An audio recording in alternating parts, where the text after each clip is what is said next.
विद्यार्थियों, इससे पूर्व के वीडियो में हमने संतुलित विकास सिद्धांत के बारे में अध्ययन किया था। आज हम करेंगे असंतुलित विकास सिद्धांत। ये जो असंतुलित विकास सिद्धांत की धारणा है, ये बिल्कुल ही संतुलित विकास सिद्धांत के विपरीत है। असंतुलित विकास सिद्धांत को हम इस अर्थ में ले सकते हैं कि किसी भी अर्थव्यवस्था के सभी क्षेत्रों का एक साथ विकास न करके कुछ चुने हुए प्रमुख क्षेत्रों का गहन विकास करना। इस असंतुलित विकास पद्धति का औचित्य इस मान्यता पर आधारित है कि अल्प विकसित देशों के पास पूंजी व अन्य आवश्यक साधन इतने नहीं होते हैं कि वे सभी क्षेत्रों में एक साथ निवेश कर सकें। फिर जो उपलब्ध सीमित साधनों का सभी क्षेत्रों में समान वितरण करना न केवल अनार्थिक सिद्ध होता है, बल्कि अल्प विनियोग से सभी क्षेत्रों में विकास की दर या तो शून्य बनी रहती है या उनमें नाम मात्र की वृद्धि होती है। इस कारण ऐसे देशों में कुछ चुने हुए महत्वपूर्ण क्षेत्रों या उद्योगों में बड़ी मात्रा में निवेश करके विकास की गति को तीव्र किया जा सकता है और उनसे उत्पन्न होने वाली बचतों में वृद्धि से अन्य क्षेत्रों का भी सामयिक विकास होने लगता है। इस प्रकार से अर्थव्यवस्था धीरे धीरे असंतुलित विकास से संतुलित विकास की ओर अग्रसर होने लगती है। असंतुलित विकास में विकास की जो शुद्ध दर संतुलित विकास की औसत दर से अधिक होती है। इसको जो है एक काल्पनिक उदाहरण के द्वारा हम समझ सकते हैं कि हम मान लें कि एक पिता के 3 पुत्र हैं। बड़ा पुत्र बुद्धिमान है, उसमें प्रगति करने की क्षमता और आकांक्षाएं विद्यमान है। इसके विपरीत जो मंझला पुत्र है वो मूर्ख है और सबसे छोटा वाला लोफर है। तो पिता के पास अगर 30,000 रुपया है तो वह तीनों लड़कों के भविष्य निर्माण के लिए शिक्षा आदि पर खर्च करना चाहता है। अगर पिता समदर्शी है अर्थात तीनों बच्चों का संतुलित विकास चाहता है तो ये राशि तीनों पर लगभग समान रूप से व्यय की जाएगी। फलस्वरूप बड़ा लड़का जो है अच्छा पढ़ लिख कर लेगा, जबकि जो मंझला है वो हो सकता है हायर सेकेंडरी तक ही पहुंच पाए और छोटा प्राइमरी से आगे न बढ़ पाए।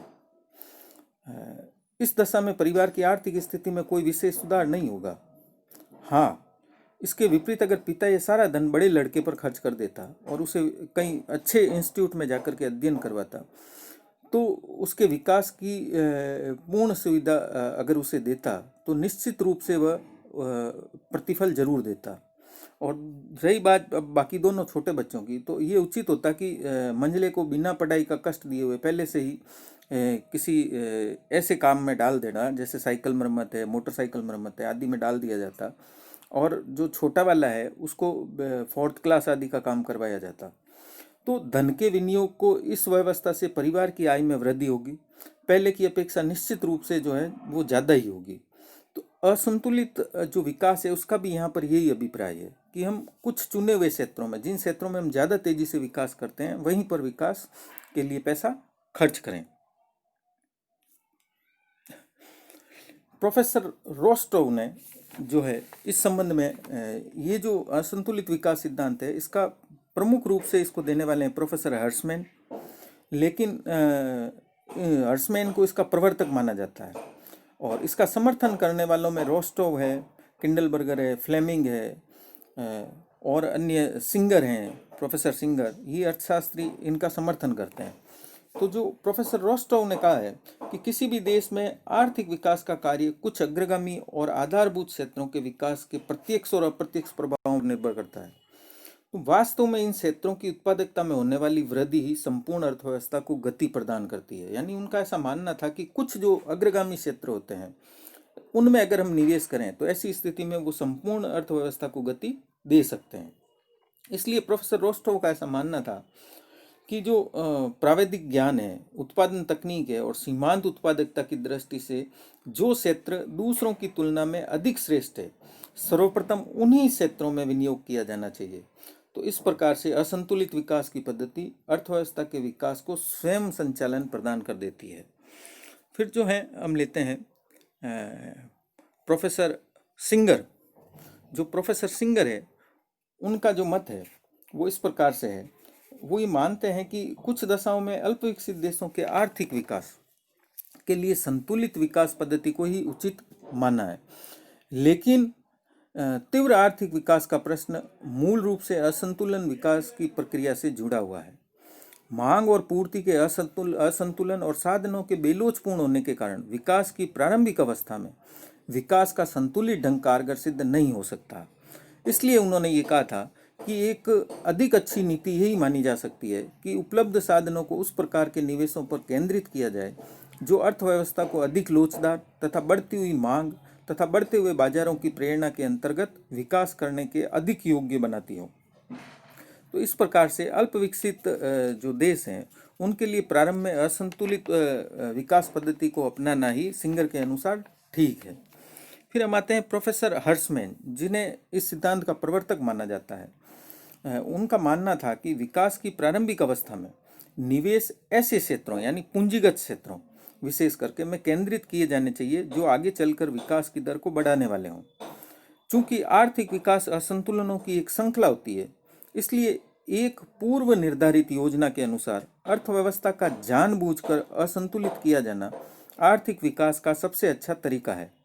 असंतुलनों को हर्समैन ने विकास की आत्मा तथा प्रेरणा दोनों माना है।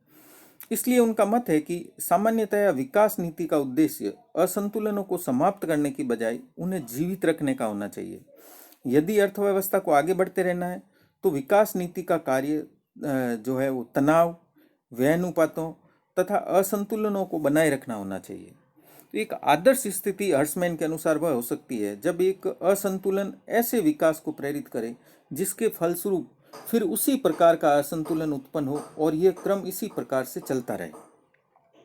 प्रोफेसर हर्समैन के सिद्धांत का जो सार है वो ये है कि अर्थव्यवस्था को असंतुलित करके ही विकास किया जा सकता है और ये तभी संभव है जब या तो हम सामाजिक ऊपरी व्यय पूंजी सोशल ओवरहेड कैपिटल्स जिसे एसओसी कहा जाता है उसमें अथवा प्रत्यक्ष उत्पादन क्रियाओं यानी डायरेक्ट प्रोडक्टिव एक्टिविटीज़ में या डीपीए में विनियोग करें, क्योंकि जो ऊपरी व्यय पूंजी होती है वो बाहरी बचतों को पैदा करती है और प्रत्यक्ष उत्पादक क्रियाएं इन बचतों का पुनर्विनियोजन संभव बनाती है।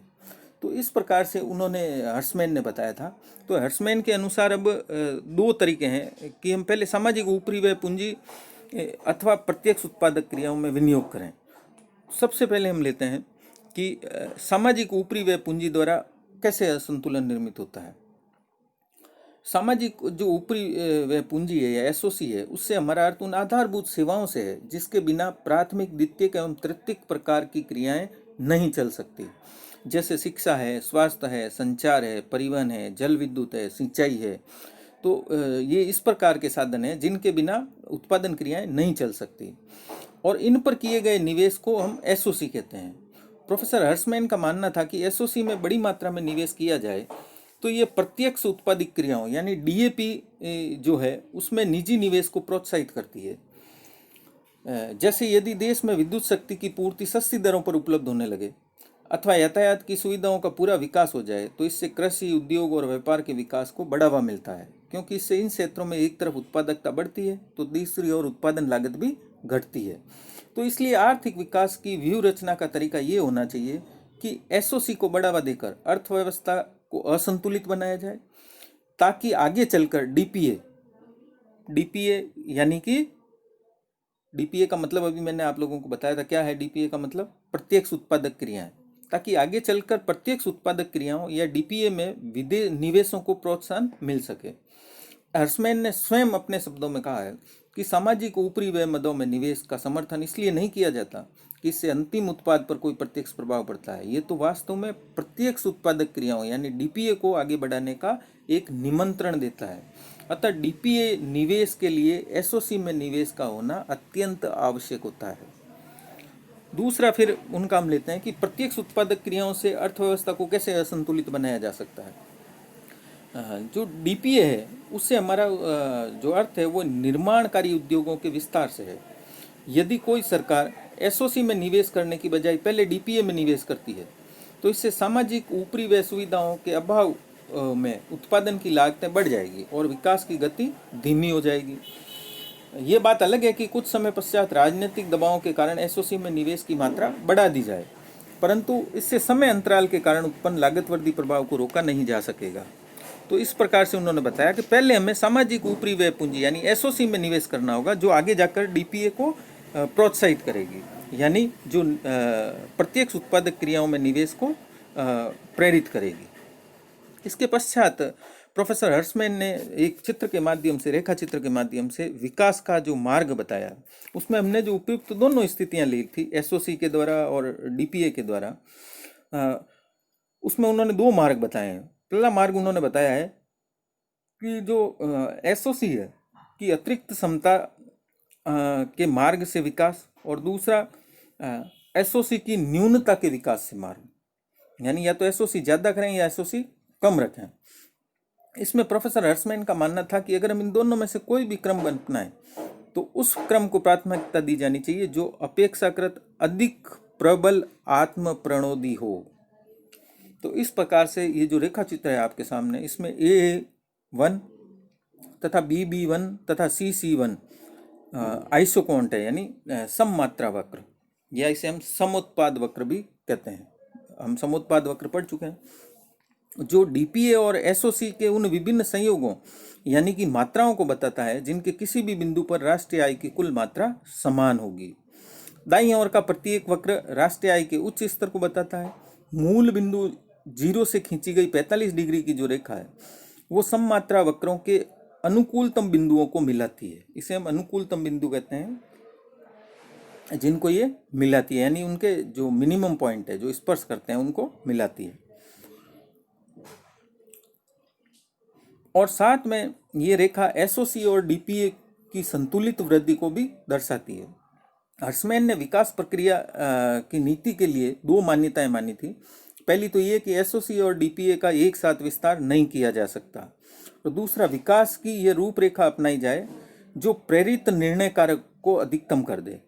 यदि कोई देश प्रथम क्रम अर्थात पहले एसओसी की अतिरिक्त क्षमता के मार्ग से विकास की नीति को अपनाता है तो ऐसी दशा में अर्थव्यवस्था रेखा मार्ग AABBC का अनुसरण करेगी, यानी A से A1 पर जाएगी, है ना, B से B2 पर जाएगी, और C से B से B2 से C पर जाएगी। इस प्रकार का अनुसरण करेगी। यदि एसओसी को A से A1 तक बढ़ाया जाता है तो इससे प्रेरित डीपीए का जो निवेश है वो B1 तक लगातार बढ़ता रहेगा जब तक कि B बिंदु पर पुनः संतुलन स्थापित नहीं हो जाता है, क्योंकि संतुलन बिंदु A, B और C है। इस बिंदु पर समस्त अर्थव्यवस्था उत्पादन के पहले से अधिक ऊंचे स्तर पर होगी, यानी B पर चले जाएंगे तो A से ऊपर चली जाएगी तो ऊंचे स्तर पर चली जाएगी। अब यदि सरकार इस बढ़े हुए राष्ट्रीय उत्पादन से प्रेरित होकर एसओसी को और अधिक बढ़ाकर B से B2 कर देती है ना, तो डीपीए जो है बढ़कर C बिंदु पर पहुंच जाएगा, संतुलन बिंदु C पर चला जाएगा। अगर इसके विपरीत एसओसी की न्यूनता को हम अपनाते हैं तो विकास मार्ग को अपनाएं तो अर्थव्यवस्था A से B1, A से B1, B1 से B, B से C1 और C1 से C के मार्ग से आगे बढ़ती है। तो जब डीपीए की मात्रा में B1 तक वृद्धि की जाती है तो एसओसी को A1 बिंदु तक और फिर B बिंदु तक बढ़ाना पड़ता है।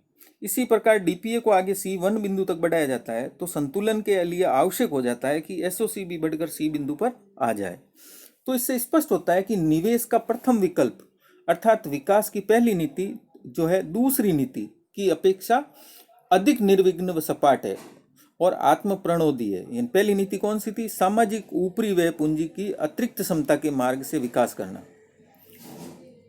तो इस प्रकार से जो है प्रोफेसर हर्समैन ने विकास का जो मार्ग बताया है कि हम किस प्रकार से विकास के मार्ग पर आगे जाएंगे। इसी के जो आधार पर है अब हर्समैन ये मानते हैं कि समस्या ये उठती है कि अर्थव्यवस्था में असंतुलन हम किस प्रकार से उत्पन्न करें और उनका कौन सा हल ढूंढा जाए जिससे ये असंतुलन अधिक प्रभावशाली सिद्ध हो सके। तो किसी भी निवेश परियोजना के अग्रगामी अनुबंध प्रभाव जिसे उन्होंने फॉरवर्ड लिंकेज इफेक्ट कहा है FLE तथा प्रतिगामी अनुबंध प्रभाव जिसे उन्होंने बैकवर्ड लिंकेज इफेक्ट BLE कहा है, दोनों हो सकते हैं। जब FLE या फॉरवर्ड लिंकेज इफेक्ट है वो उत्पादन की आगामी अवस्थाओं में निवेश को बढ़ावा देते हैं, जबकि जो बैकवर्ड लिंकेज इफेक्ट है वो उत्पादन की पिछली या प्रारंभिक अवस्थाओं में निवेश को प्रोत्साहित करते हैं। हर्समैन का ऐसा मानना है कि हमारा उद्देश्य पहले उन उद्योगों का पता लगाना होना चाहिए जो कुल अनुबंधन प्रभाव यानी टोटल लिंकेज प्रभाव जिनका अधिकतम हो, टीएलई। तो अब यद्यपि टीएलई वाली परियोजनाएं अलग अलग देशों में तथा भिन्न भिन्न समय पर अलग अलग हो सकती है। हर्समैन के अनुसार लोहा एवं इस्पात उद्योग टीएलई उद्योग का टीएलई सबसे अधिक होता है, क्योंकि ये आधारभूत उद्योग माना जाता है। इसी कारण से अल्पविकसित देश प्राय इस्पात उद्योग को सर्वाधिक महत्व देते हैं। किंतु ये इसका अर्थ ये नहीं होना चाहिए कि प्रत्येक देश में लोहा और इस्पात उद्योग से विकास शुरू किया जाए, क्योंकि इसका कारण ये है कि अल्पविकसित देशों में परस्पर निर्भरता तथा अनुबंधन का प्राय अभाव पाया जाता है। जैसे कृषि या खनन उद्योगों में जो है फॉरवर्डिंग लिंकेज इफेक्ट तथा बैकवर्ड लिंकेज इफेक्ट दोनों ही निर्बल होते हैं। इसलिए हर्समैन का ऐसा मानना था कि अंतिम उद्योग पहले स्थापित किए जाने चाहिए, क्योंकि उनमें अधोगामी अनुबंधन अधिक होने के कारण वे अन्य उद्योगों की स्थापना को बल प्रदान करते हैं। अब हम आते हैं हर्समैन के बाद कि इस जो सिद्धांत है इसके मुख्य तथ्य क्या क्या हमारे सामने हैं। तो इसके जो तथ्य हैं, पहला तथ्य है कि जो असंतुलित विकास का सिद्धांत है वो प्रोत्साहन एवं दबाव पर आधारित है।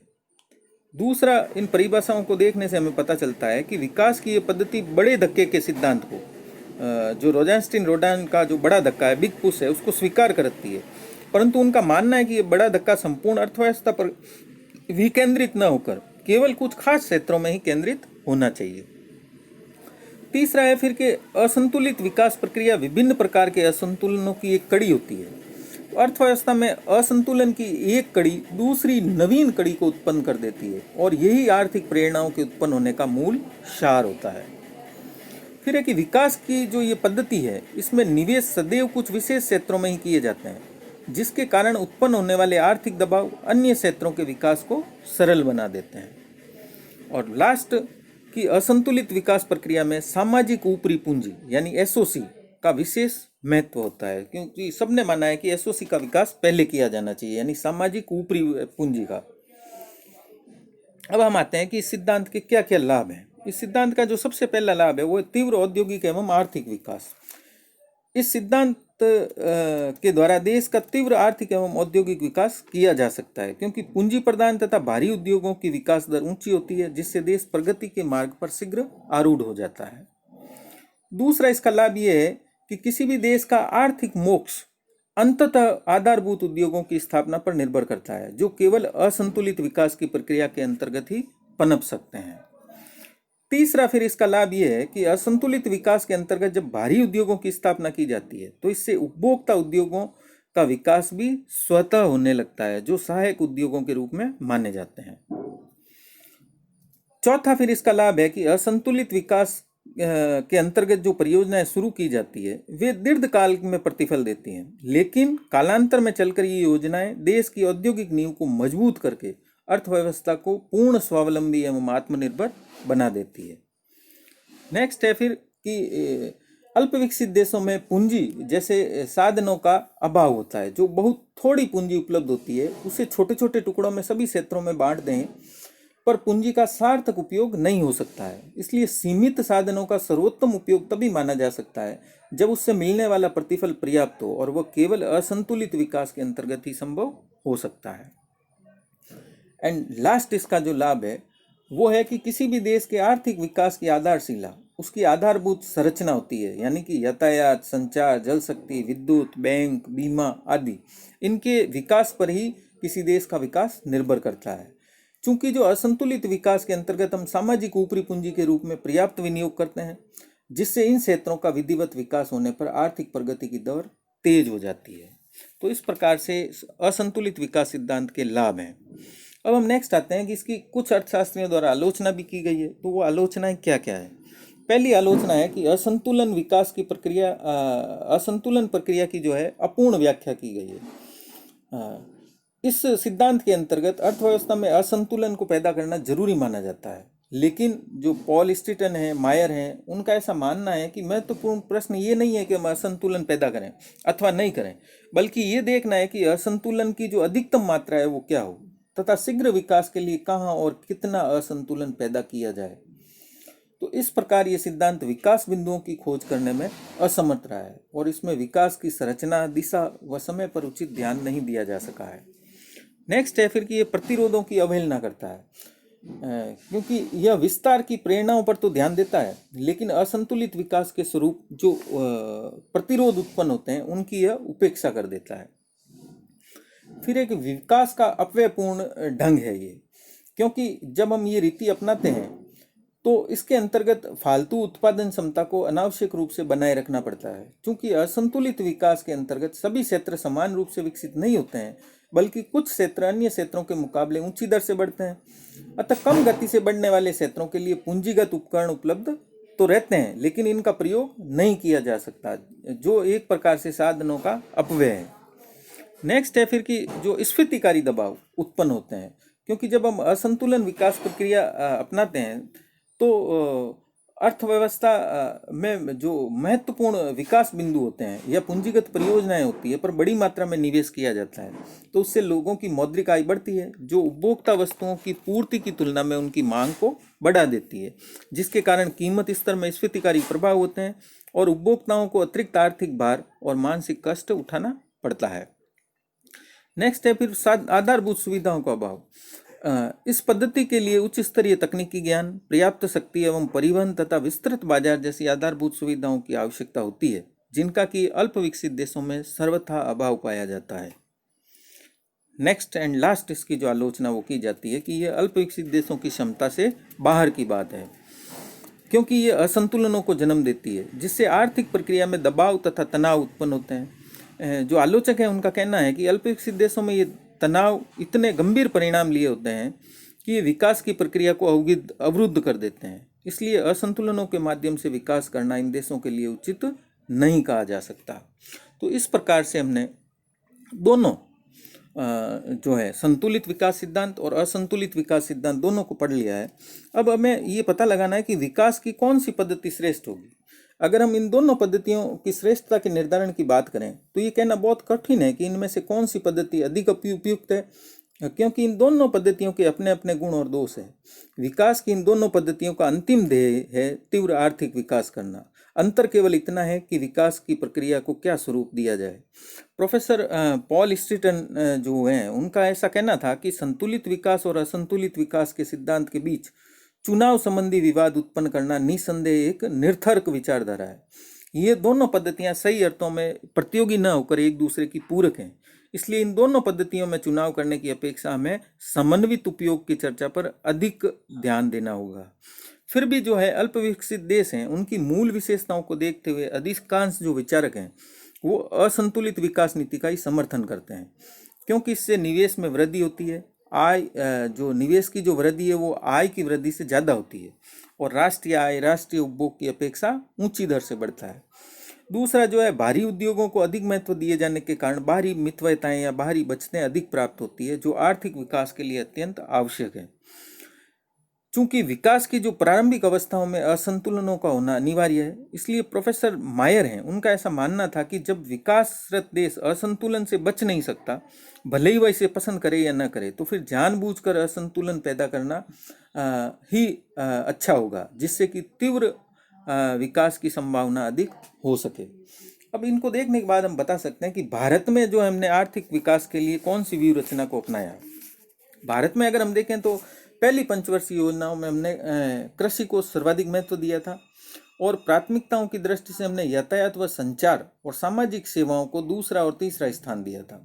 तो भारी उद्योगों के विकास पर कोई विशेष बल इस योजना में नहीं दिया गया, जो इस बात को स्पष्ट करता है कि भारत प्रथम पंचवर्षीय योजना में विकास की संतुलित नीति का अनुसरण कर रहा था। तो प्रथम योजना में जो विनियोगों का आवंटन करते समय विकास की पद्धति के प्रश्न पर गहनता से विचार किया ही नहीं गया था। योजना में जो प्राथमिकताएं निर्धारित की गई थी वह महज अनुमान, आवश्यकता और वातावरण का परिणाम थी। दूसरी जो योजना है उसमें प्रोफेसर मोहलनोबिस के द्वारा जो विकास का मॉडल तैयार किया गया था उसके आधार पर योजना को कार्यान्वित करने का निश्चय किया गया, जिसे नेहरू मोहलनोबिस मॉडल के नाम से जाना जाता है। और ये विकास मॉडल सही अर्थों में असंतुलित विकास करने की एक योजना थी। इसमें तीव्र औद्योगिकरण का लक्ष्य प्राप्त करने के लिए कृषि के स्थान पर उद्योगों के विकास पर अधिक महत्व दिया गया। इसके अतिरिक्त जो सामाजिक ऊपरी व्यय सुविधाओं हैं उन पर विशेष रूप से बल दिया गया। उसके पश्चात तीसरी, चौथी, पांचवी और छठी योजना में भी असंतुलित विकास के सिद्धांत को स्वीकार किया गया और 7वीं योजना की व्यू रचना भी विकास की असंतुलित पद्धति पर ही आधारित थी। और इस प्रकार से जो योजना निर्माताओं द्वारा अब ये महसूस किया जा चुका है कि जब तक भारी उद्योगों का विकास नहीं होगा तब तक देश का आर्थिक विकास मंद ही बना रहेगा। हालांकि विकास की इस नीति की भी काफ़ी आलोचना की गई है, लेकिन अगर हम भारतीय अर्थव्यवस्था को देखें तो भारतीय अर्थव्यवस्था के लिए असंतुलित विकास की नीति ही अधिक उपयुक्त कही जा सकती है। तो इस प्रकार से हमने देखा कि संतुलित विकास सिद्धांत क्या है, असंतुलित विकास सिद्धांत क्या है, तथा इन दोनों के अपने अलग अलग क्या गुण हैं, अलग अलग क्या इनकी आलोचनाएं की गई है। और अंत में हमने ये भी देखा कि एक अल्प विकसित राष्ट्रों के लिए, भारत जैसे अल्प विकसित राष्ट्रों के लिए विकास की कौन सी नीति ज़्यादा आवश्यक है। और हमें ये पता चलता है, हम योजनाओं को देखें तो, कि जो भारत जैसे अल्प विकसित राष्ट्र हैं उनके लिए जो असंतुलित विकास सिद्धांत है वही ज़्यादा उपयोगी सिद्ध हो सकता है, क्योंकि इनके पास संसाधन सीमित मात्रा में होते हैं, जनसंख्या वृद्धि तेजी से बढ़ रही होती है। तो ऐसी स्थिति में पहले उन क्षेत्रों का विकास करना चाहिए जिससे कि डीपीए है ना, डीपीए में वृद्धि हो। तो पहले हमें एसओसी में वृद्धि करनी होगी, सामाजिक ऊपरी व्यय में पूंजी में वृद्धि करनी होगी, जिससे प्रत्यक्ष उत्पादक क्रियाओं में निवेश यानी डीपीए में निवेश बढ़े। धन्यवाद।